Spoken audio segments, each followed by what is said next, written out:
Olá pessoal, mais uma vez estamos aqui nos reunindo nessa aula que eu faço de conta que ela é presencial para ficar muito mais natural e tranquila. Hoje eu estou um pouco resfriado, garganta um pouquinho irritada, mas bem empolgado para que possamos esclarecer e vencer mais este degrau, que é o 8º degrau, onde vamos falar sobre medicina ocupacional. Fundamental aprender, saber um pouco mais desse tópico. O conteúdo da apostila está aí bem abrangente. Eu gosto que pegue a apostila porque se você está fazendo a aula via celular, é um pouco mais difícil para você enxergar, para você... não é impossível. Para você estar tranquilo ali, então você pode, num tempo de transporte para o trabalho que seja, para a faculdade ou para o colégio, você estar ali assistindo a aula, meditando, mas o que eu gosto muito é de você tirar um tempinho para acompanhar a apostila. Esse tema, por exemplo, está na página 9 e 10 da apostila. E para você entender um pouquinho mais, fazer suas anotações, questionar, tá? Então, o conteúdo abaixo está na apostila. Eu gosto, eu pedi a disponibilidade do material via apostila também, para você ter em mãos ali um conteúdo para folhear de vez em quando, para esclarecer dúvidas, e o portal vai estar à disposição enquanto você estiver fazendo a aula. Espero que você faça outros cursos com a gente para aprender bastante, para ter uma bagagem profissional boa, para enriquecer teu currículo e para realmente contar num processo seletivo esse diferencial.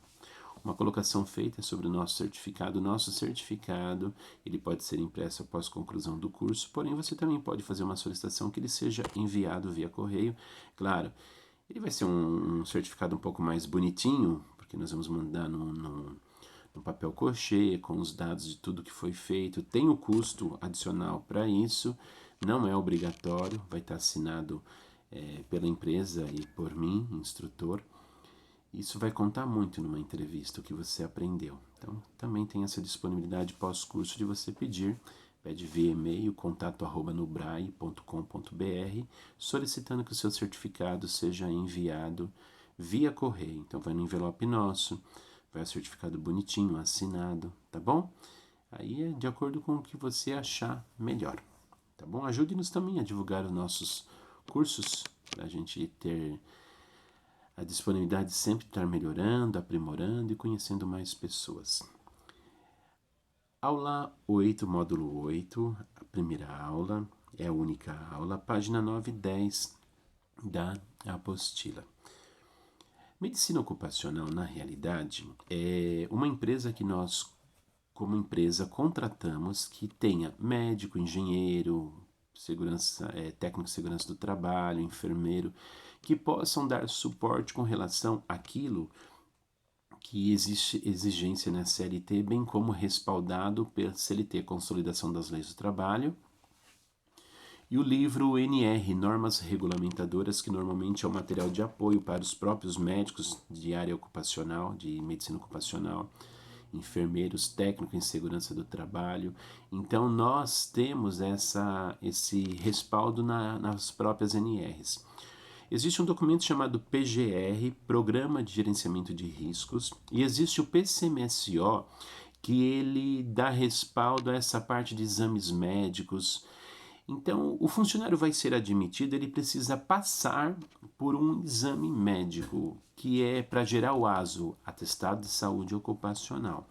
Esse funcionário, ele vai passar por esse médico, e o médico vai olhar o PCMSO, médico da medicina, da empresa de medicina ocupacional. Não é uma consulta simples, é a empresa contratada para fazer essa administração com relação aos funcionários da empresa.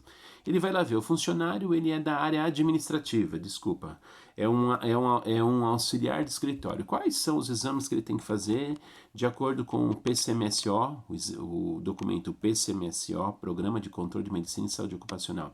O funcionário que vai trabalhar como auxiliar de escritório na área administrativa, em vendas, que seja, o próprio departamento pessoal. Ele vai fazer um exame físico, que o médico vai lá, faz um exame físico, bate um papo com ele, faz um exame de pressão, elabora apto, não apto, manda para a empresa para que ela contrate. Ela só pode contratar se tiver esse documento ASO apto, porque vai ser vinculado a um documento que nós vamos aprender por último no nosso curso, que é sobre o e-social. Então a gente precisa ter em mãos esse documento. Tá? Vai um profissional da mesma empresa, porém ele trabalha, a empresa é uma indústria química, de pintura. Esse funcionário, o exame dele vai ser espirometria para verificar a questão da capacidade de respiração dele, focando também o pulmão. Às vezes vai ter um raio-x. Tá? Então é necessário fazer. Vai ter exame de sangue para verificar sobre partículas químicas no corpo e semestralmente ou anualmente, de acordo com o que estará constando no PCMSO, que também é elaborado por esta empresa, respaldado pelas normas regulamentadoras para essa medicina, empresa medicina ocupacional que nós contratamos como empresa.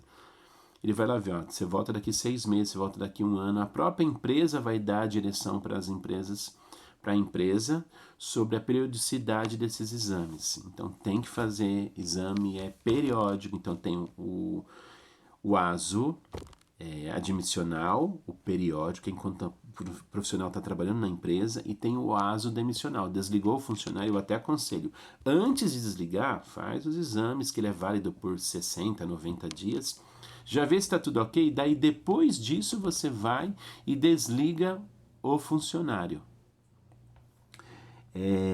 Uma outra colocação fundamental que a gente não pode esquecer, nós frisamos, mas vamos parar para pensar. Então está na apostila, página 9, página 10.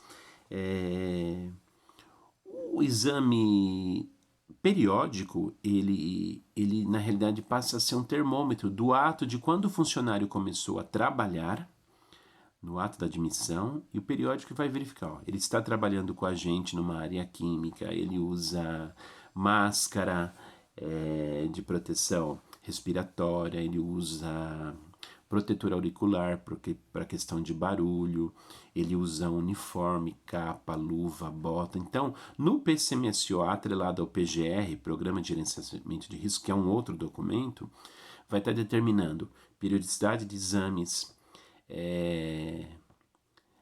EPIs que tem que usar, e às vezes a empresa química tem o equipamento de proteção individual, que pode ser uma máscara, um óculos de segurança, caso de respingos de produtos químicos, luva, mas também muitas têm o equipamento de proteção coletiva, que pode ser aqueles exaustores que sugam em cima normalmente de empresas de banhos químicos, né?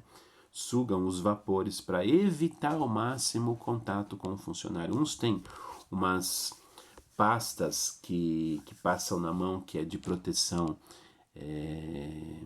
contra respingos químicos, que ela ajuda muito. Então, tudo vai ser de acordo com o que o PCMSO,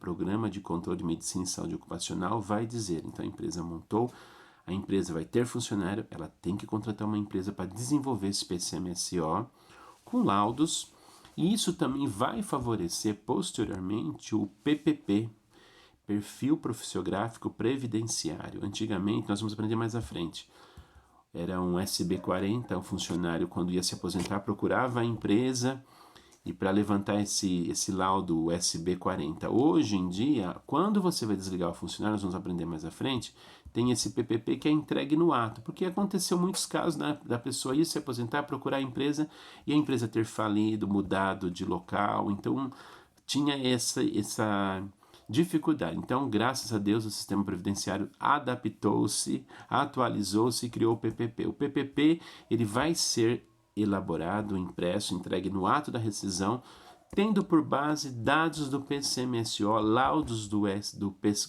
laudos anexos ao PCMSO, que é elaborado por engenheiros, por médicos, informando sobre a insalubridade, sobre periculosidade. Insalubridade é um valor que o funcionário recebe um percentual em cima do salário mínimo, não do salário base dele, salário mínimo, pode ser 20%, 30%, 50%, tendo por base o risco que ele corre ali na empresa de perda auditiva, de perda de visão, de perda respiratória. Então, ele recebe um percentualzinho porque a atividade pode comprometer a qualidade de saúde dele, a qualidade de vida. Então, isso é a insalubridade. Existe também outro caso de periculosidade. Periculosidade, a pessoa recebe normalmente profissionais eletricistas, de prensas, atividade em que colocam risco a vida do trabalhador. Então, um eletricista está mexendo num quadro elétrico, ele pode receber uma carga elétrica ali mexendo e pode isso comprometer a vida dele, pode vir a óbito. Então, ele recebe, na realidade, um valor por correr riscos. E é chamado periculosidade, vamos dizer assim, um perigo de vida, né? Um perigo contra a vida.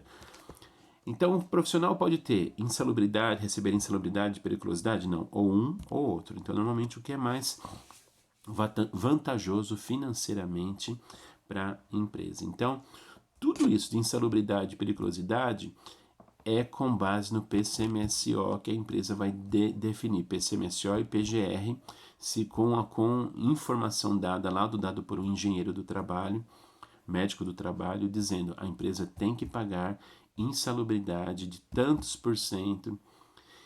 E isso vai contar lá na frente sobre aposentadorias por especial. Quando o funcionário paga insalubridade, recebe insalubridade, ele, a cada 5 anos trabalhado, ele ganha mais 2. Só que além de receber o valorzinho lá a mais, ele tem essa situação. Porém, isso não é uma regra, existe uma exceção. O funcionário pode receber a insalubridade, porém o risco dele é baixo e isso não dá ênfase para uma aposentadoria especial. Então ele só tem o benefício de receber a insalubridade. Então tem que tomar muito cuidado com isso e se aprimorar. Bom, o conteúdo é muito bom, o que está na apostila legal do material descrito aí embaixo no portal do curso, mas nós estamos sempre à disposição. Muito obrigado pela tua participação, vencemos o 8º módulo, o 8º degrau, temos ainda 14 pela frente, isso? Não, 13, são 22 módulos. Um abraço, satisfação, contem conosco.